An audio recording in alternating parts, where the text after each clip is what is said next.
Catching a killer isn't easy. Lucky for me, I got friends. And they got ideas. Each episode is its own special study in solving a murder. Buckle up. This one's a wrap. I grew thickened skin on my feet.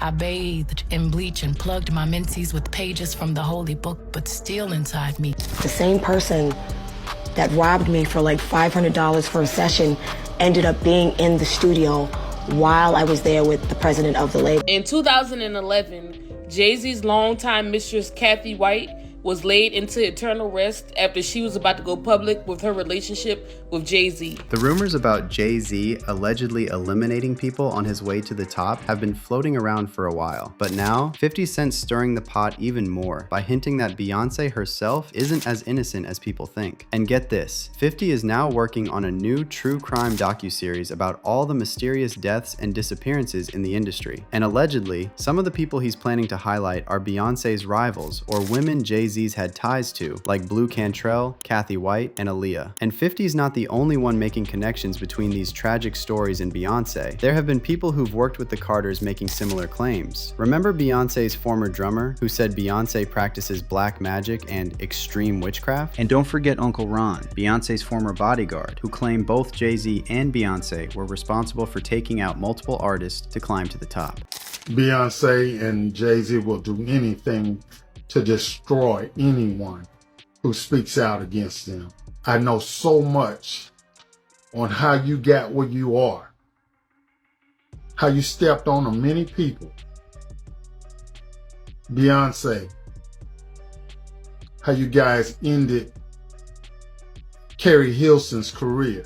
And now with 50 Cent dropping his true crime series, who knows what other secrets are about to be exposed about Queen Bee. I'm Curtis 50 Cent Jackson, and this is 50 Ways to Catch a Killer. Streaming now on Fox Nation.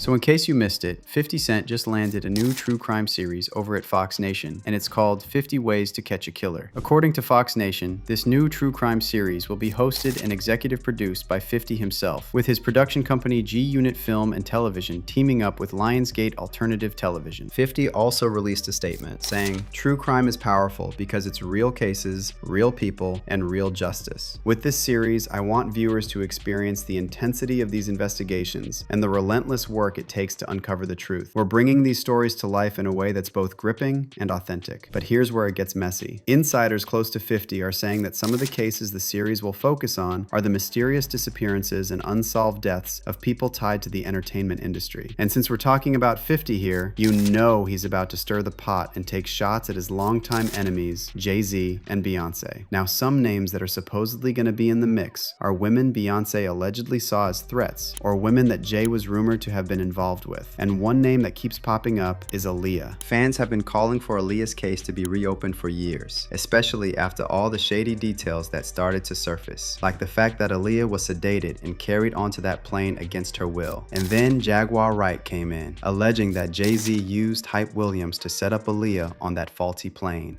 Maybe Aaliyah's family will be held accountable for what they turned their heads to. And maybe Hype Williams will be charged for conspiracy to commit murder.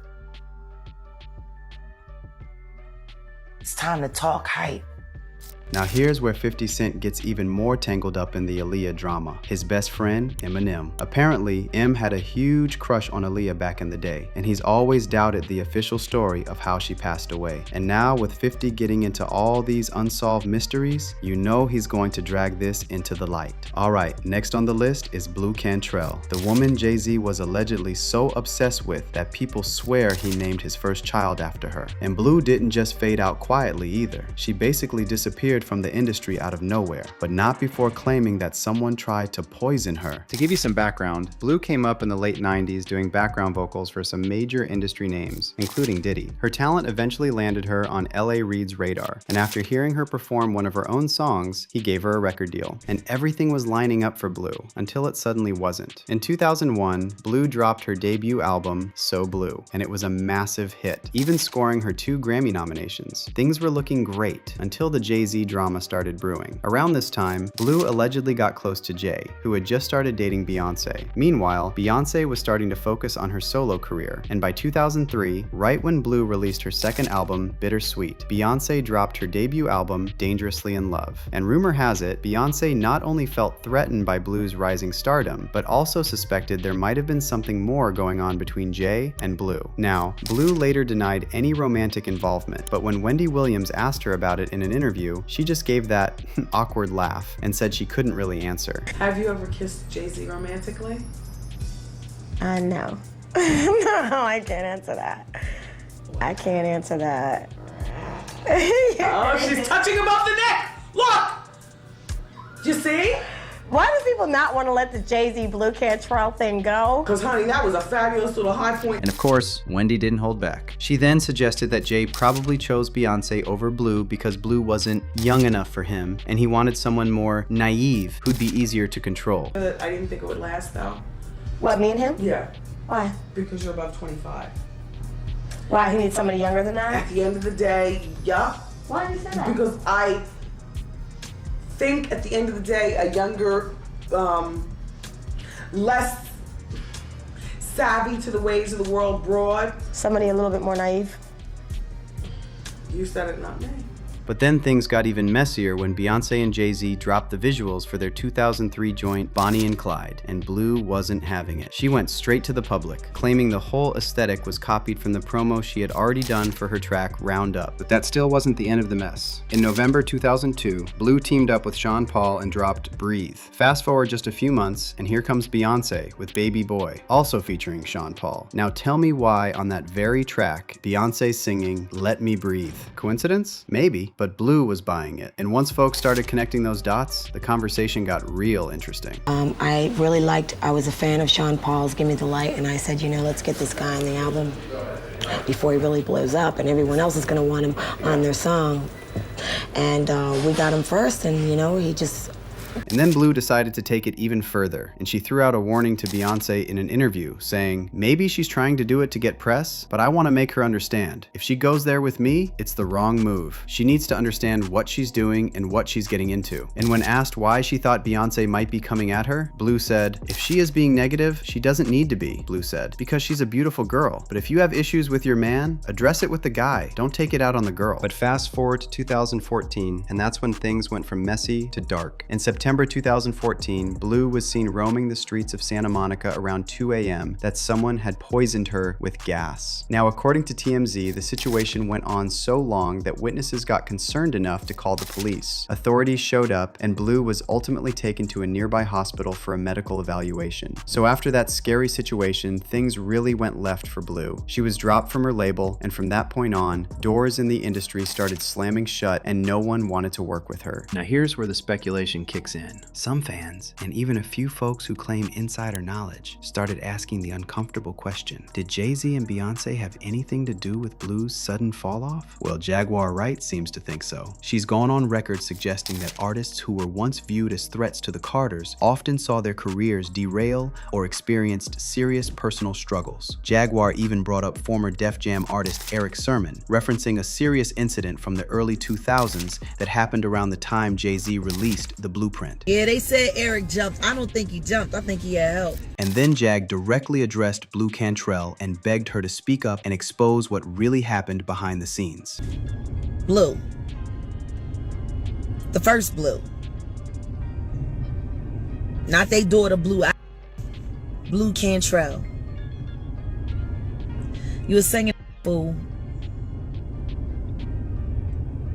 And you made a choice to work with someone, and you probably didn't realize how nefarious he was when you got involved with him. I didn't. Blue, it's time to talk. Jay-Z worked very hard to erase you and me, just like he did L.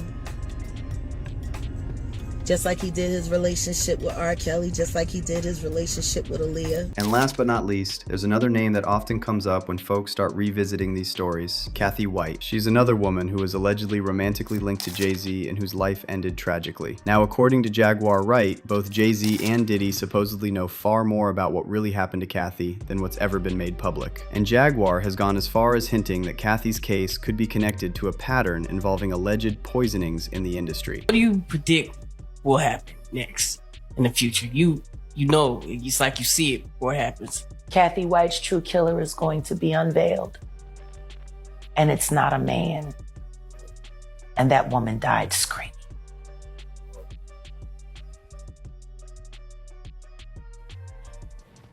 Okay. Anything else? Yeah. Show him the tape, Diddy. You got it.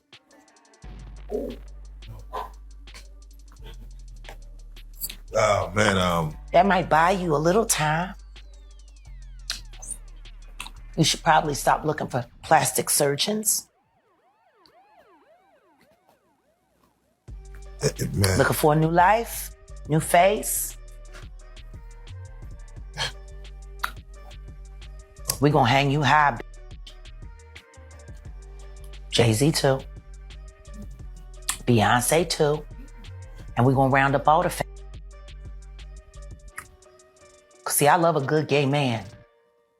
I just can't stand him. Now let's rewind and unpack what was reported about Kathy White. In early September 2011, several local outlets and celebrity blogs began circulating news about the death of a young woman named Kathy Coriana White. And in all those reports, she was described as Jay-Z's alleged mistress. The rumors about an affair first started after Kathy was spotted out in Las Vegas with her friend Claudia Jordan at Tao nightclub, seated at a table with Jay and Diddy. And there's even this photo that resurfaced showing Kathy, Jay, and Diddy all at the same Vegas party. Now, when the blogs first floated those rumors about Jay's alleged involvement with Kathy, it barely caused any noise. But when news of Kathy's death suddenly hit in September 2011, that's when people say the timeline started looking real funny. See, Beyoncé revealed her first pregnancy at the VMAs on August 28, 2011, just 5 days before Kathy was found dead. Beyoncé's pregnancy reveal owned the internet for weeks, so when a few smaller outlets quietly reported on Kathy's passing, it barely registered with the public. But folks who love a timeline couldn't help but raise an eyebrow, especially when they folded in those rumors about Beyoncé allegedly using a surrogate and faking her pregnancy. And just when you think the rumors couldn't get any wilder, here comes Jay-Z's ex, Carmen Bryan, stepping back into the conversation. She's been making comments suggesting the Carters are far more powerful and allegedly more dangerous than the public realizes. Carmen recently shared a message reacting to reports about Jay's alleged connection to Diddy's crimes. And in that response, Kathy appeared to insinuate that Jay may have snitched on himself on the song Monster. Carmen shared the lyrics where Jay raps, "Kill a block, I murder